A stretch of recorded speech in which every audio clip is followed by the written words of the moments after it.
Hi everyone, welcome to Learning to Read Sumerian, Lesson 2.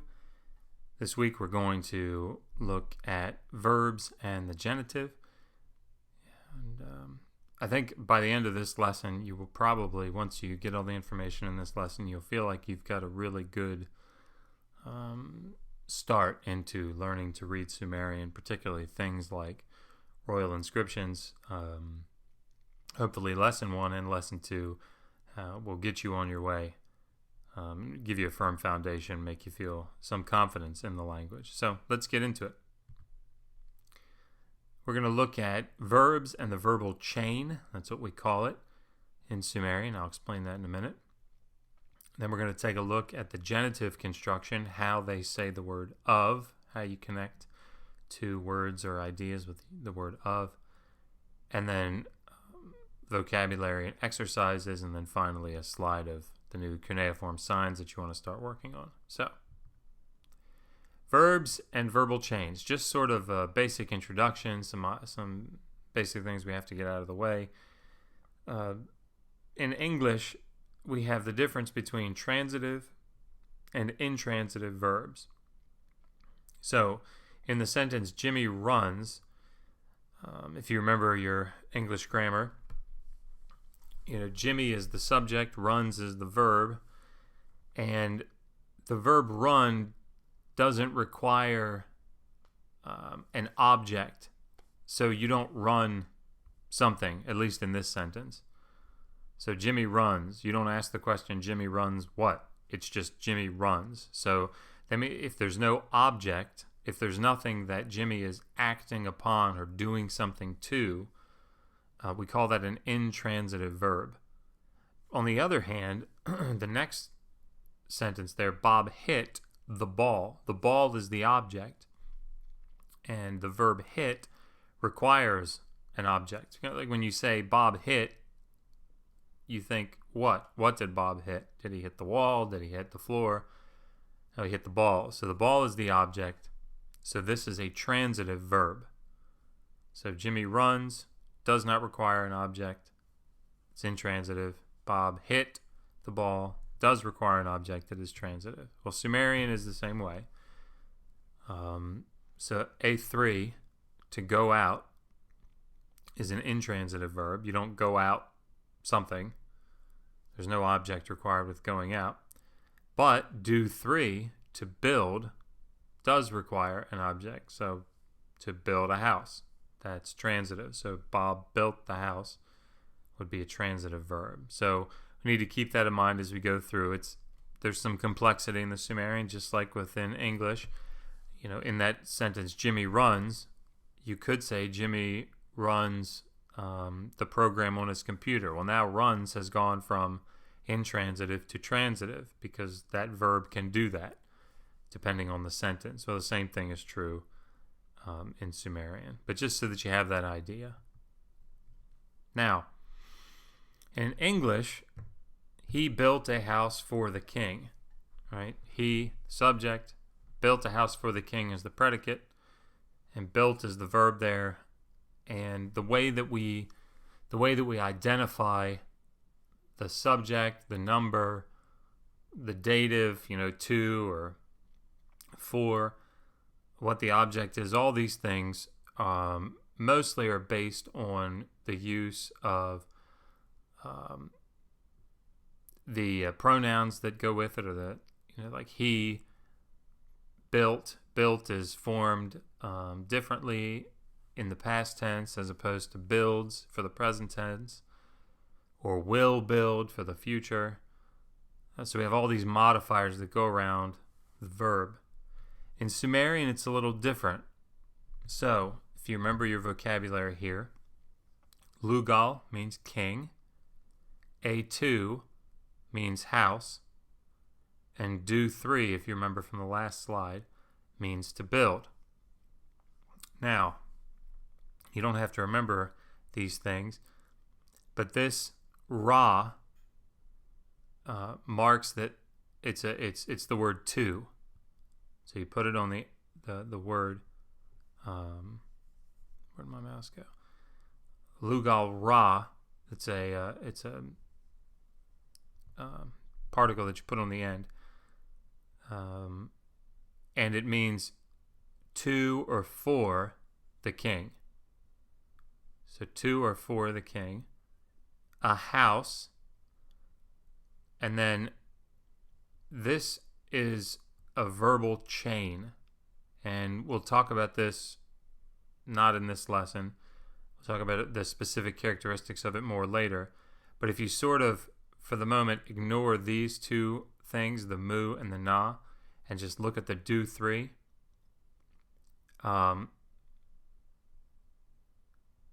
this is he built a house for the king.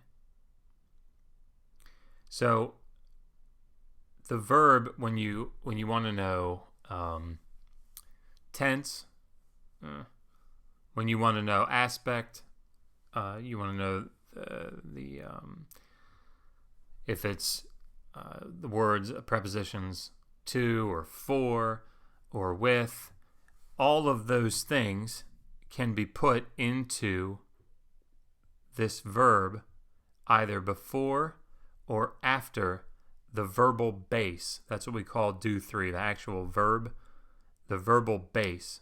So A3 could be here, to go out. Do three, any other verb could be in here. And what comes before it, the things that come before it and the things that come after it, tell you all the other things about the verb. Like he will build, if we put that here, he will would essentially be equivalent to things that go before or after. That's how they modify the verb, to tell you if it's he or it or they or we. They put these things in the verbal chain before or after it to modify the verbal base, to tell you number, animate, inanimate, all those things. So that's the basic idea. You don't have to memorize any of the things that I just said. Just understand that that's how they put these verbs together. They put them into a verbal chain. We'll talk more about it later. So other examples. This is a compound verb, so don't worry about this. But you see here the verb is ru. It's actually ru. But mu, na comes before it, and it tells you things about the verb. So he dedicated. Ru means to dedicate. Inim gi for. These two words go together. I'm probably giving you examples that I should have given you simpler examples here. Sorry about that. If we took out the inim, gifor means to return. So it could be just he returned to him. He returned. So, but here, to return a word means to reply. So verbal chain, mu na, tells you about the verbal base, gifor, and then this is the object. So he replied. Another compound verb, sorry. Pa A3, remember A3 means to go out. So if we took the pa out of this, he went out to him. But this is, pa A3 means to make manifest. So he made manifest. But you see the verbal chain. That's the only point that I'm trying to make here. Mu na, mu na, mu na. Now these are all very simple verbal chains, and I've used the same ones. But they can be very long and complex. You don't have to worry about that right now. We'll do that in another lesson, all the different components of the verbal chain and how to modify the verb. It's actually not as complex as it might seem. But just the idea that you're not just going to see, most of the time, you're not just going to see A3 or gi4 sitting in the middle of the sentence. You will see it, but usually it's with a verbal chain. So there are simple verbs. Right? Do 3 to build or to make, A3 to go out, gi4 to return, dim 2 to form or to fashion. I'm trying to find verbs, by the way, that you'll see in some of the inscriptions that we're going to be reading. So that's why I'm pulling these. But they're also very, common Sumerian verbs. But there are also compound verbs. and we looked at 3 of them in the previous 2 slides ago. And they are made up of the verbal base, and then before the verbal chain, which this little dash, I guess, can represent for you. There's normally a noun, a nominal form, that acts as the object of this verb. So if gifor means to return, you make that transitive to return a word. To return a word means to reply. Sorry, enim means word. Sorry. So to return a word means to reply. So enim gifor would be the verb. Shu ti, together. So shu, verbal chain, ti, would mean to receive something. Gu 3, verbal chain, det 2, gu 3 det 2, means to say or to speak. So gu 3 means voice, det 2 means to pour out. So and it's to say or to speak. So these are compound verbs. Sorry, I have one more. Si, sa 2 is to set straight. Okay. Now, we've looked at, just to bring everybody kind of back up to this, we've looked at transitive versus intransitive, just basic introduction to what that means. Then the idea of a verbal chain. So you have a verbal base, which is you can think of your verb itself, and then all the things that get attached to it in a chain, looks like a chain. Those are the things that modify the verb, give it its it's like its conjugation, right? So then we looked at, you have simple verbs, just verbal bases themselves, then verbal bases that have a noun attached to it as well. Those are called compound verbs. I bring them up because they're just very, very common. So you have to be aware of them. Now, if you see a verbal base by itself or with an a, sorry, I know we talked about a, if you add a to a word, oftentimes that tells you it's an adjective, but a is actually pretty versatile as an ending.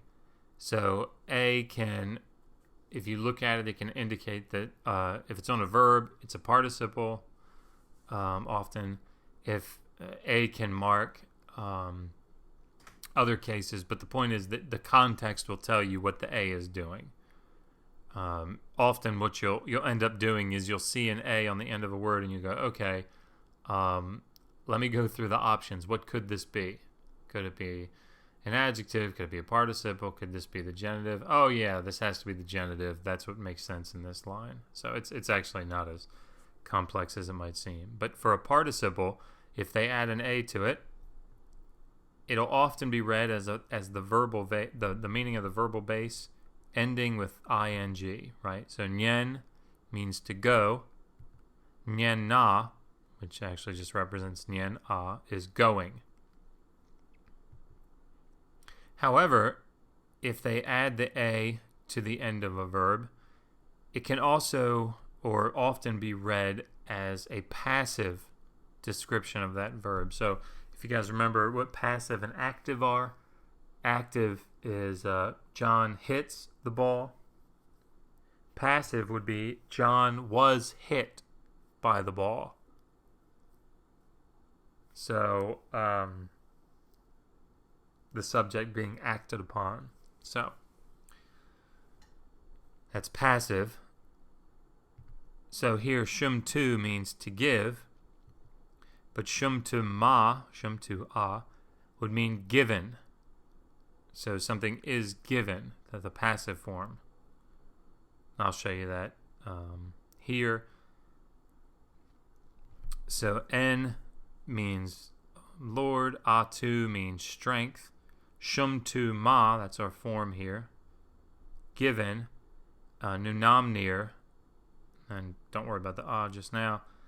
This means the Lord was given strength of or by nunamnir. And this D is the dinger sign, tells you that this is a deity, right?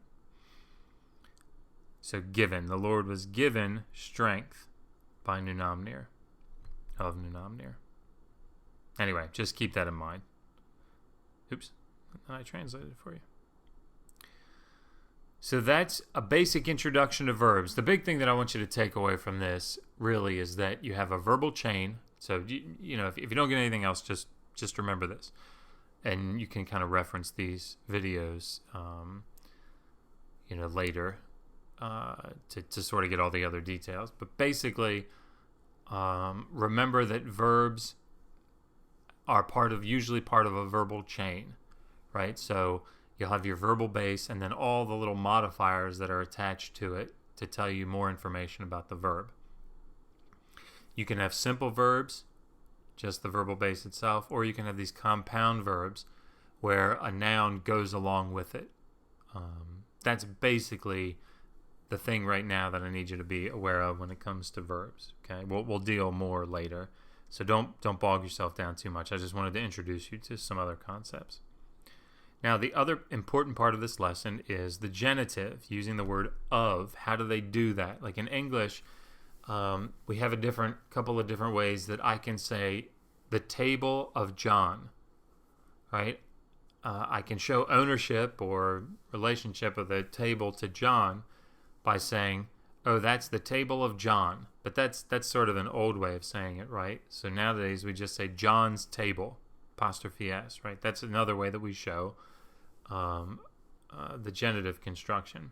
Well, in Sumerian, they have similar sort of ways of doing that.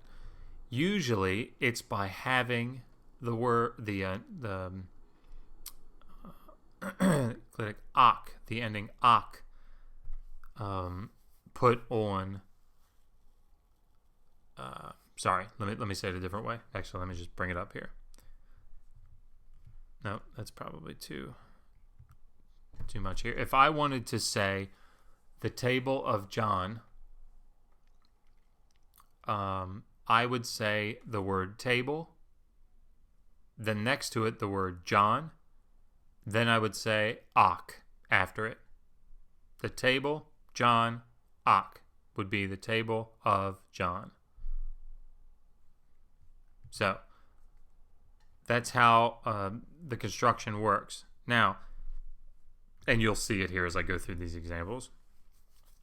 So, noun 1, noun 2, ak means, well, you'll see.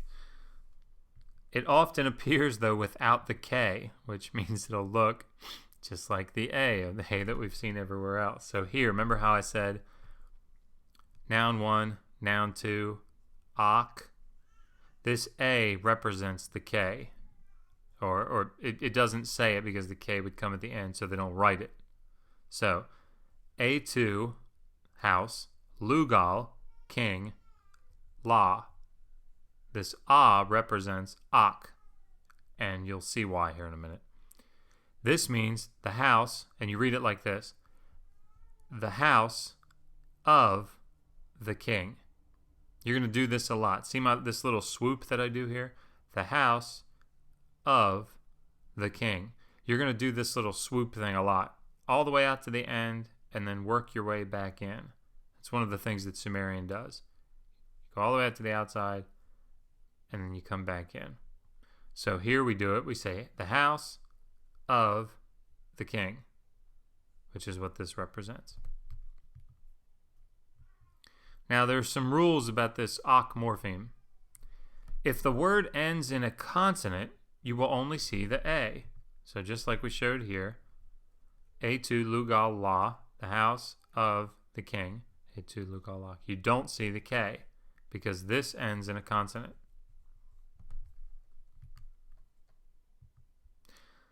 If another grammatical marker follows the genitive, the K will appear. Basically, if there's another sound coming after the K, after the ak morpheme, the K will show up. So, if you remember, Dumu means son. This ene means plural. Remember that? So, the remember how I told you about the swoop? We come all the way to the outside. This ene actually goes with dumu. So, the sons of, so here's our swoop, ready? Sons of the king. Or children. But notice, because we have ene on the end for the plural, the K shows up. Does that make sense? I don't know why I just asked you that, because, of course, nobody can speak to me through the video. But this sort of stuff is why it's a good idea to come to the Google Hangout, just so that you can ask questions for clarification. But anyway, the point thus far is that ak is the morpheme. Ak is what says of, shows you of. But if the word that it's attached to ends in a consonant, like lugal here, you'll only see the A of the ak. If something comes after it, you will often see the K. It'll show up. If the word ends in a vowel, you won't see anything. So, nin, nirsu, nin girsu is how it's usually pronounced, but nirsu. This is actually nin, nirtu, su, ak. But vowels will often assimilate into one another, right? Because they often don't want to do that u-ah glottal stop sound where you have to kind of close off your throat and say another vowel sound. So they just won't say it. They just won't write it. So nin girsu is actually the lady of girsu. The lady of girsu. See my swoop? So, but because this ends in a vowel, you don't actually see the A. It gets assimilated. Lady or lord of girsu. The A of the genitive will often replace the vowel of many common endings. So, instead of assimilating into the U, like it did here, if you have the particle be, it's the house of its lord, let's say, that that gets added to the A of the ak being added to the end here will actually turn B into ba. So the A will overtake the I. So up here, the U, if you want to think about it, there was an A next to it. See this?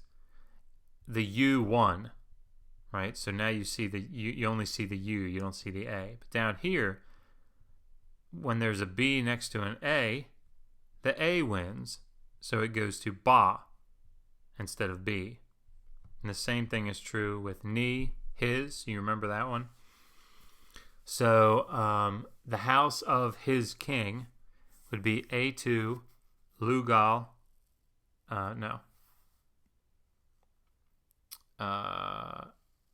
yes. So lugal, la, ni, it doesn't matter. It's going to be too confusing to say. Anyway, sorry. The A wins here. So instead of seeing ni, you see na. And what you know is that that's actually ni plus ak. Okay. Just to make you aware of that. You don't have to memorize that or anything.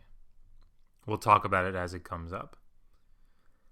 So, the 3 ways the genitive might be formed. I'm talking a lot about the genitive because it shows up all over the place. You need to know about it. 3 ways the genitive might be formed. The one we've been talking about. So, noun 1, noun 2, ak. The house of the king. Then there's this thing called the anticipatory genitive. So, it's sort of backwards. And if you would read it, lugal la, this la represents the genitive. This is the ak, right? And you would read it, of the king, his house. Of the king, his house. So here, this is how we call this normalizing it. This is actually, these are all the grammatical markers written out. Of the king, his house, which is the house of the king, his house. This is a genitive. It's called an anticipatory genitive because, it anticipates the genitive construction. It comes up front. It happens enough, but it's not, this is by far the most common. Well, I haven't actually looked at the statistics, but in my experience, I see that one a whole lot more. Then there's this other one, and again, the one that I really want you to know is this top one. These I just want to make you aware of, so that when we see them and I bring it up, you'll go, oh yeah, I remember talking about that. This one, shulgi, kiang tu means to love, but it's a participial form here. So, beloved of Enlil. So shulgi, beloved of Enlil. So the of here, if you remember the form we saw earlier, given strength of Nunamnir. That was the genitive form, right? So that's how the genitive is functioning here. Again, this one's far less common. It still, obviously happens, but this is what I want you to focus on. So really, these happen, but don't try to memorize them. Just know that there are other ways that the genitive can show up. Okay, that's all I want you to know about that. All right, so we talked about verbs, verbal chain, simple verbs, compound verbs. Then we talked about the genitive, how it's going to show up in the writing system, which of course is what we're concerned about here, and the different ways that it can be used. The big thing I want you to remember is noun 1, noun 2, ak, right? The house of the king, and to remember to do your swoop. So swoop to the end and then swoop back in. Anyway, we'll talk about that more later as we read. So your vocabulary for this week, or for this month, I guess we're doing these once a month. Let me just read them through here. Ki engi means sumer. Ki ori means akkad. Do 3 is to build. Gu 3 detu a is gudea. He's an NC or a ruler. NC2 is a ruler or an NC. That was interesting. Anyway, gudea is an NC or a ruler. An NC is a ruler or an NC. Anyway, Ori 5, Ki is the city of Or. Bod 3 is a wall. Ning 2 is a thing or a matter. Do 11 is to say or to speak. Shum 2 is to give. Nyen is to go. A, ru as a compound verb is to dedicate. Ki ang 2 as a compound verb is to love. Anytime I write that little dash in between those, that means I'm talking about a compound verb. Nyar means to set or to place. Gub is to stand, which can be transitive or intransitive. So I stand in the street is intransitive, or I stand this object in the corner would be transitive because you're standing an object up. And then finally, A3, to go out. So here are your exercises. Take your time with these. Please email me questions, digitalhammurabi@gmail.com, or comment in the video. Probably easier to email. But if you do comments on the video, other people will see them. So maybe that would be good too. Anyhow. So A2, lugala. Bod 3, gal. Ning 2, shum 2, ma. Dinger ra ni. A2, lugala, mu'un do 3. And the note here that I say is translate that mu'un do 3 as he somethinged in the past tense, whatever do 3 means. So he somethinged in the past tense. That's what that means. Ki ang tu nyatu. NC2, ki engi, ki ori, kefor. and ignore the E on K4. Just know that it's something coming after something. Trying to not give it away here.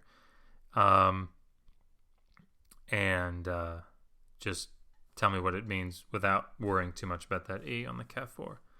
And then finally, Lugala A2 Ni. All right, and these are your cuneiform signs for the week. So we have the Mu sign, the Ah sign, Or, Ma, Na, Ki, Ni, and Do 3. All right. Think the next, so 2 weeks from today, I think is the 14th. I think that's when the next Google Hangout is, but I'll probably put up another video, or at least put in the description here when the next Hangout will be. But please, the last one went really, really well. So feel free to come out, even if it's just to sort of hang out and listen, not say anything. That's fine too. But come out, listen to the lesson again, ask questions, hear other people's questions, and then we'll go over the exercises as a group, and we'll talk about the cuneiform signs. And it's actually pretty laid back and fun. So, all right, great. Well, look, if you haven't subscribed yet, please do click the link below. Click the little bell thing to get notifications when we get new videos that come out. And just so it's clear, that we're obviously not charging anything for any of this. We just want people to know. We want to get this information out, disseminate this ancient Near Eastern stuff as much as we can. So, really help us out if you could subscribe. Tell your friends to subscribe. It's we're really working hard for you. So, hoping to produce more good content as we go. Please email me any questions or tweet us or, I don't know, whatever else Megan has set up. Get in contact with us. Answer your questions as quickly as I can. And I just hope you guys are enjoying this and getting something out of it. Okay. Have a good week. Bye.